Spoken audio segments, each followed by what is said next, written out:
Hello guys, welcome back to the channel. It's a Wednesday afternoon. I've got a day off work and I thought, well, let's make a little video. Let's have a little chat. Let's have a little chat about modern horror films.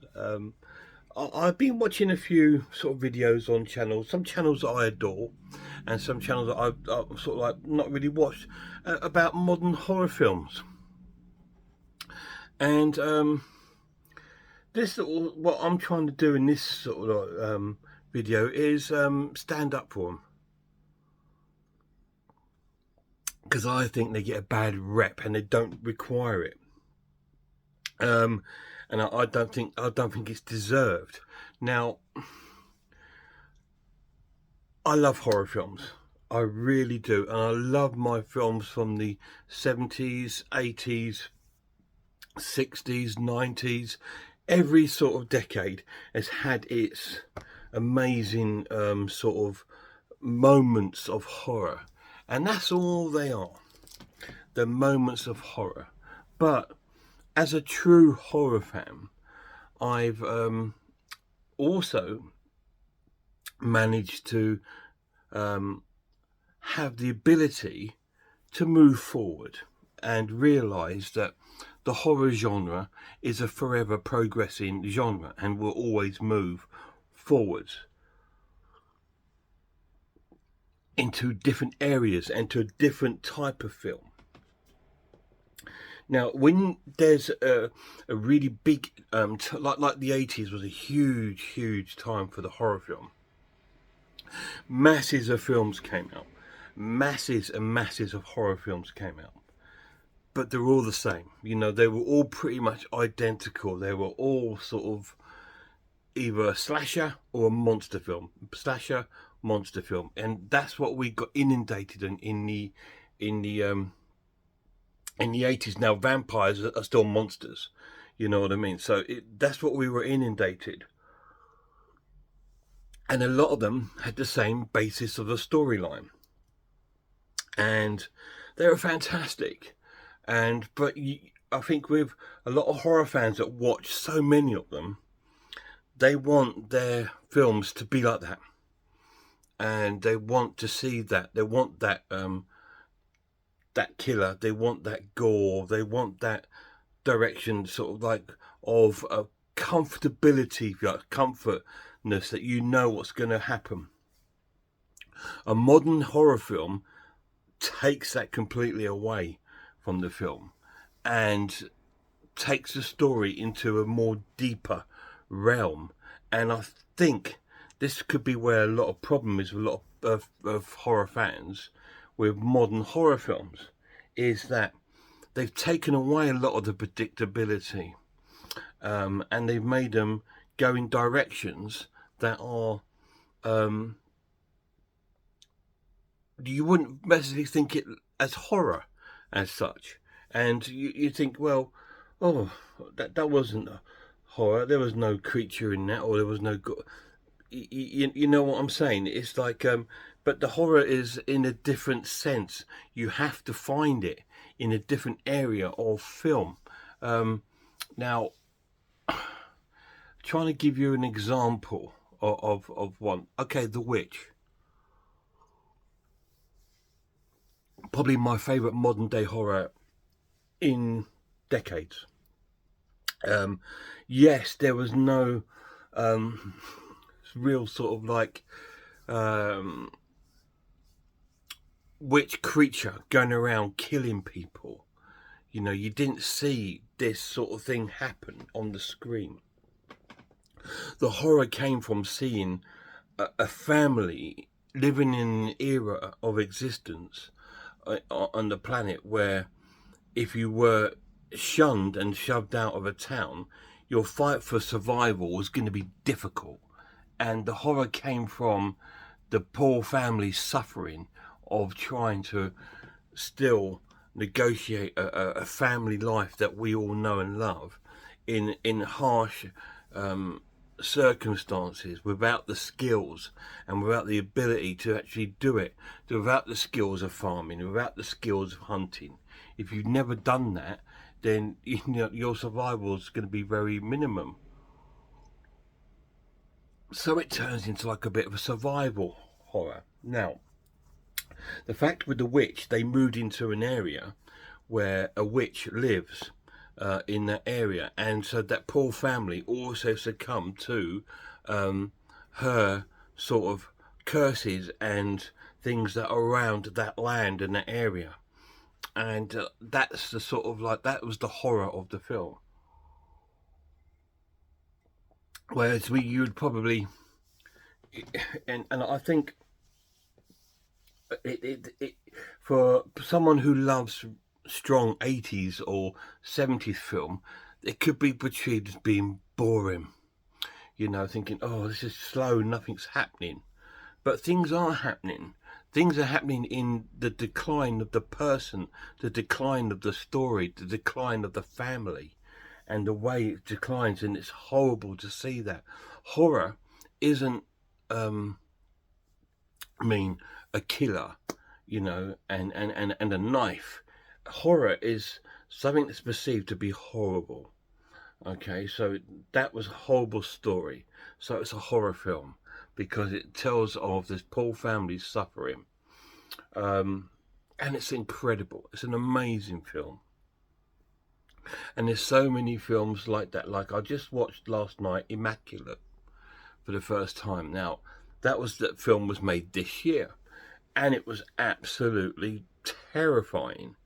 And I'm just thinking, my God, this is absolutely terrifying. And this is what made me trigger this video, because I thought, if this was made this wouldn't have been made in the 80s. This wouldn't have been made, you know. Okay, the closest things, you had things like The Omen and The Exorcist in the 70s, but they were sort of your one-offs, if you like.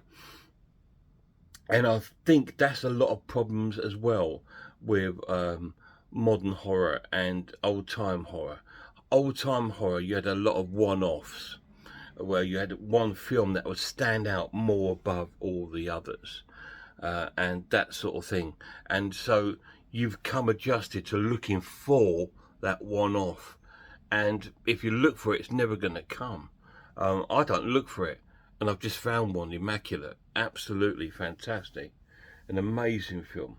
Another one-off to me is a British horror film called The Ritual, which is another modern horror. And these are films that just come out of nowhere, and they're just fantastic. I don't go looking for them, and they're absolutely amazing.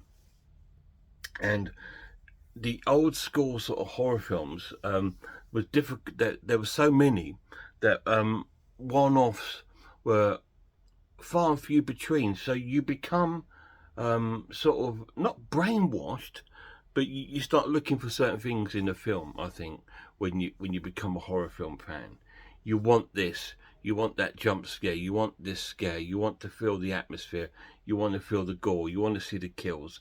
So you get this, and some films that do not produce that is a letdown to you, you know, or it doesn't go the direction that you want it to go.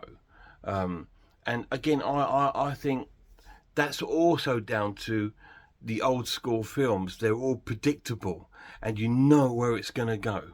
Whereas modern day films, you don't know where they're going to go. And they take directions and go to places that you didn't think of. And cover sort of a variety of films. Now, today's modern films, there's so many films that touch on different aspects of horror and different eras that you would never think of back in the day. I mean, for example, Out of the Darkness, which is a film that came out, I think, last year, and it's about sort of cavemen surviving in this outside in the dark from noises and creatures and of the night. And it's like again, it's not one that's filled with masses of gore. It's a very dark, very bleak film, and the true horror is human survival again, of what it must have been like to try and survive in that sort of period in time, hearing noises at night but can't see it, not knowing what it is. And that's where I think the modern day horror sort of direction is going. It's going towards the more sort of like making you think more. To enjoy the modern horror film, you have to use your brain more. You have to see more in it, because it's not all visual. It's something that you have to feel within inside yourself to actually get something out of the film. Because like I said, that out of the darkness, it would, a lot of people think, oh, nothing's really happening. But everything's happening. If you've put yourself in that situation and you're feeling these poor people think, what the hell is that noise? You know, it can take you into a different sort of realm of horror. And I think another real big sin in the horror fan base is, and I've spoke about this so many times, is the sin of expectations.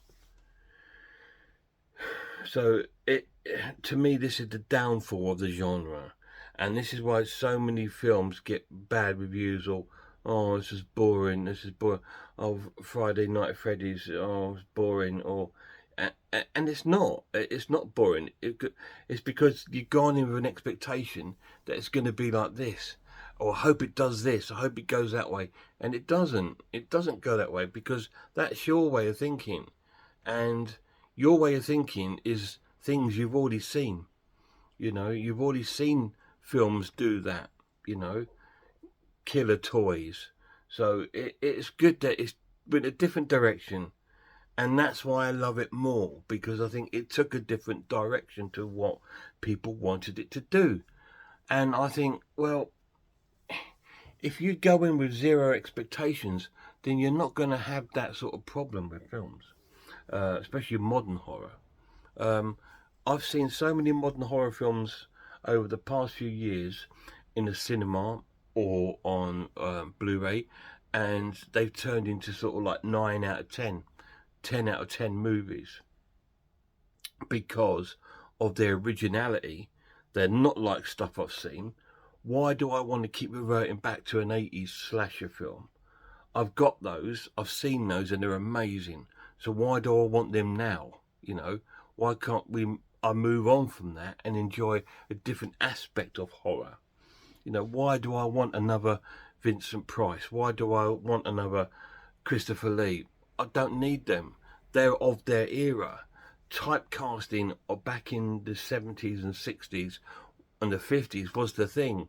You know, your Boris Karloffs and that, which they're all amazing. This is not a put down. They're all fantastic, but they're of that time. And now we've sort of moved away from the typecasting horror actor. Although there is a few around. I mean, you look at Sean Harris, the British actor, who stars in many horror films. Anthony Hopkins, who stars in many a horror film. You know, so there are still actors out there that are still within the horror genre, but they're not as typecasted as they were then. And because like a lot of the actors then, Peter Cushing, who I love, Christopher Lee, they were associated with horror films, nothing else. And the actor today wants to be associated with every other genre. So they, you know, they're not limiting their skill or ability to one sort of type of film. And I quite like that it's not like that anymore. It was fantastic in the day, and it was brilliant at the time, but those films became very predictable. You know, Peter Cushing started acting like Peter Cushing, you know, and Christopher Lee acted like Christopher Lee, and so, you know, and Vincent Price was pretty much the same character in every film. You know what I'm saying? It's sort of, and I've seen it, and we've done it, we've looked at it, we've seen it. We've seen Friday the 13th 10 times, different films. So do we need to see other films being like that? I don't think we do. I think modern horror now has the ability and the skill to move away from that and actually give us a variety of horror types. And we've had loads of amazing, and some of them are there's still films that are really that sort of orientated. You've got films like X, or films like that which take you back to the 1970s. We've had Thanksgiving, which is an amazing film, but it takes us right back to the earlier sort of slashers like My Bloody Valentine and things like this. We've had Terrifier. It's bringing out a new slasher icon like Michael Myers, Jason, with Art the Clown. So these sort of things are still happening and still going on, but they're just not going on in the quantity as they were in the 80s and 90s. And that can only be a good thing, because sticking blinkers on and making the horror film just like every other horror film is what kills the horror genre. And true horror fans appreciate the fact that a film can be made today like Immaculate and stand out on its own, but it has elements of like an Italian horror in it. It has elements of Exorcist and Omen to it, but it's on its own with its own story and its own sort of cast, and no typecasting, no need for a follow-up, no need for a remake. You know, a lot of times why these films get remade just because they're not happy with the ones that came out. And I think that this is what the beauty of modern horror is that the variety is there. There's hidden horrors that you haven't seen before, and like Possum, for instance, that touches on such a sensitive subject of like paedophiles and child abuse from adults being child abused and turning them into monsters of their own. And you wouldn't touch on that, you know, back in the day. He says, and then he thinks of the Hammer film. You shouldn't give sweets to children, wherever it's called. But you wouldn't touch in such matters of sensitive matters that you do today. And I think, as a horror fan, you need to sort of move forward with your horror films. Love the films that you've got from the past 70s and 80s, 90s, and realise that's that horror of then. You know, your 40s and your Universal films, you had your monster films, your 50s, you had your sci-fis, then we had our Hammer films, then we had our exploitation films, then we had our slasher films. See, every sort of decade has had its sort of thing, and now the modern horror film has blown all of that out, and just thinking, no, we're going to put out whatever we want to do. We're going to discover new stories. We're going to do costume dramas. We're going to do nunsploitation. We're going to do a caveman horror. We're going to do monster horrors, you know, the Quiet Place and things like this. And, you know, we're going to do hauntings and Conjuring sort of films, and they all touch on different areas of horror. And then there's new ones coming out, which are, you know, things like Baghead, which was a great film, loved it. Imaginary, I absolutely loved that film. It was so cool. The storyline was fantastic. It was creepy. It was well played, and the storyline, I liked the way it ended. I liked the music. I just thought it was such a good, well-produced film. And I've seen other horror fans, oh, it's so boring. It's just and it wasn't. Just that you're not looking in the right places for the horror. You know, you're looking for your subjective view, thinking, oh, it's got to be like this. It's gonna do this as much, and if it doesn't, oh, it's boring. You know, and it's not. It's just that you know you got to just have a more opened mind, and not look for what you've already seen. And I think moving forward, I hope that modern horror keeps going like the way it is, with films like Imaginary and Baghead, Immaculate, all these really great films, Barbarian, all these amazing films that have come out and are fantastic. Even Saw 10 has got to be one of the best Saw films out there. which was fantastic. Although it was a part of an older genre, it's still had different elements to it, and I really enjoyed it. Evil Dead Rise, I really loved. Thought it was such a cool film of that franchise because it dared to be different and still fit within that franchise. It didn't make you the way that you thought it was going to go, and that's what makes that a brilliant film. Because a film that doesn't go the way that you expect it or the way you want it makes it brilliant, because it means that I'm not going to do what you want us to do. I'm going to play it different, and that's the true horror.